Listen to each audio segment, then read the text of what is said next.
이것을 모르고 보일러를 사용하시다간 여러분이 난방비 폭탄의 주인공이 될 수 있습니다. 안녕하세요. 청보머니입니다. 날씨가 추워지면 자연스럽게 보일러를 틀게 되는데요. 보일러를 틀면 가장 걱정되는 것이 바로 난방비죠. 특히 올해는 작년보다 가스비가 무려 40%나 올랐다고 하는데요. 그러다 보니 작년 겨울 난방비 폭탄의 경험을 하신 분들은 올해 난방비 걱정이 이만저만이 아니실 겁니다. 그래서 준비했습니다. 오늘은 난방비를 절약할 수 있는 꿀팁을 모두 알려드리려고 합니다. 그럼 시작하겠습니다.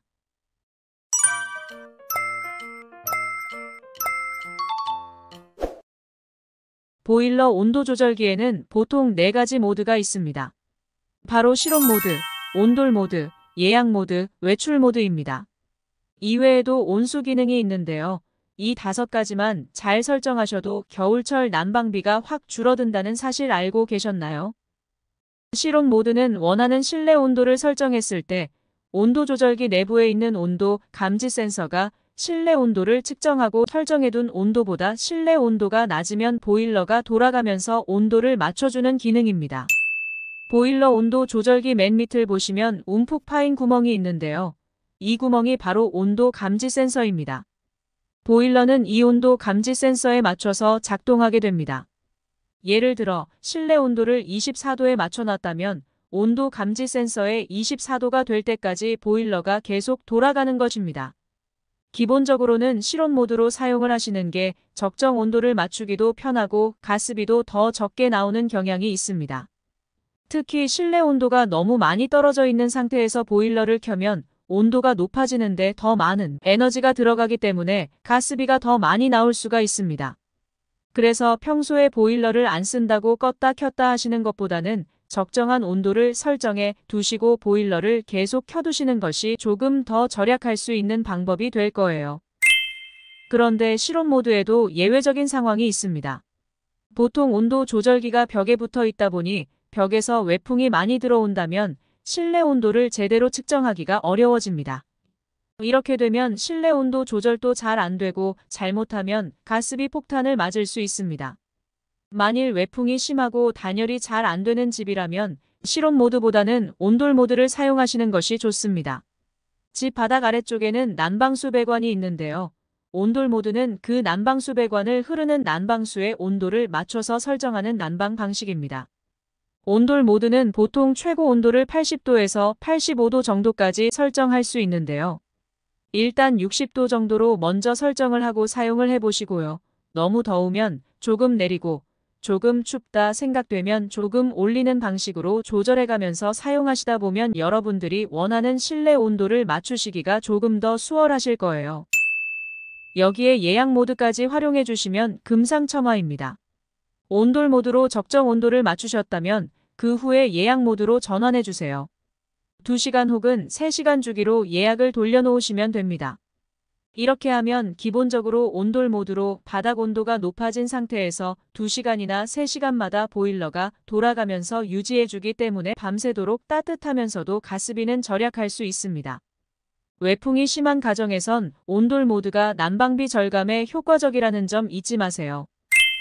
외출하실 때 외출 모드로 해놓고 나가는 경우 많으시죠? 하지만 이 외출 모드가 가스비 폭탄의 주범이라는 사실 알고 계셨나요? 아니 이게 무슨 소리야 하실 텐데요. 사실 외출 모드는 외출할 때 트는 것이 절대 아닙니다.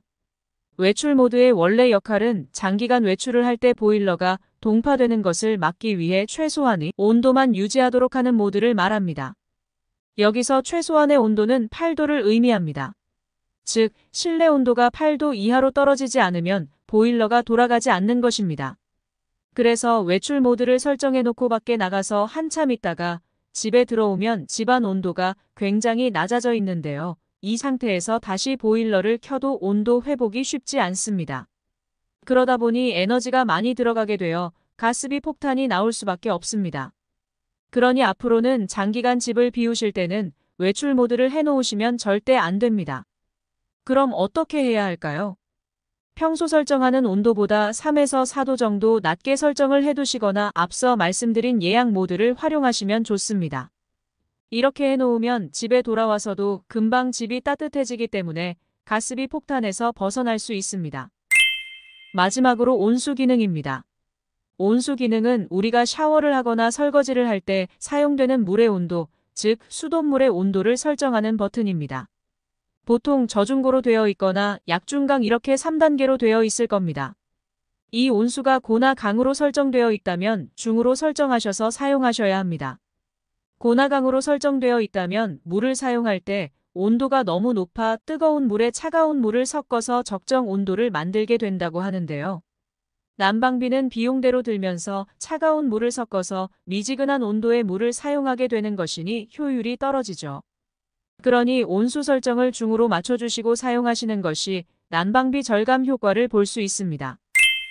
그리고 춥다고 실내 온도를 너무 높게 설정하는 경우에는 집안 내부와 외부의 온도 차이가 심해지면서 결로 현상이 발생할 수 있으니 주의하셔야 합니다. 창문 주변뿐만 아니라 벽이나 천장에 곰팡이가 생겨 벽지를 새로 시공해야 할 수도 있습니다. 결로 현상을 막을 수 있는 최적의 온도는 18에서 22도 사이입니다. 적절한 온도를 유지하여 난방비 절약뿐만 아니라 쾌적한 집안 환경과 가족의 건강까지 챙겨가시기 바랍니다. 이렇게 보일러를 통해 집안을 따뜻하게 유지하셨다면 실내의 따뜻한 온기가 밖으로 빠져나가지 않게 잡아주는 것도 아주 중요한데요. 특히 집 밖으로 빠져나가는 열의 약 40%가 창문으로 빠져나간다고 합니다. 따라서 창문 쪽만 대비를 잘 해주셔도 실내 온도를 유지하는데 상당한 도움이 됩니다. 커튼이 있으시면 커튼을 치는 것도 도움이 되고요. 그게 아니라면 창문에 뽁뽁이 같은 걸 붙여주시는 것이 좋습니다. 여기에 더해서 창문 틈새막이 같은 걸 시공해 주시는 것도 온기가 빠져나가는 것을 상당 부분 막아줄 수 있습니다. 겨울철 습도 관리도 난방비 절감에 효과적인데요. 보일러를 사용하면 공기가 건조해집니다. 그래서 보일러 가동 시 가습기를 같이 사용하신다면 실내 공기를 순환시켜 실내 온도를 빠르게 올려주고 오랜 시간 유지시켜 주기 때문에 난방비 절감 효과를 볼 수 있습니다. 참고로 적정 습도는 40에서 60%입니다. 만약 40%보다 낮은 경우 바이러스에 노출이 쉬우며 60%보다 높은 경우 곰팡이가 서식하기 쉽기 때문에 적정 습도를 잘 유지시켜야 한다는 점도 꼭 기억해 주세요. 오늘은 겨울철 난방비 폭탄을 피하는 방법에 대해 알아봤습니다. 오늘 알려드린 방법 꼭 활용하셔서 난방비 낭비 없이 올겨울 따뜻하게 보내시기 바랍니다. 오늘 영상이 도움이 되셨다면 구독, 좋아요, 알림 설정 부탁드리며 주변에 사랑하는 사람들과 공유해주세요. 그럼 저는 다음번에 더 유익한 영상으로 다시 찾아뵙도록 하겠습니다. 이상으로 정보머니였습니다. 끝까지 시청해주셔서 감사합니다.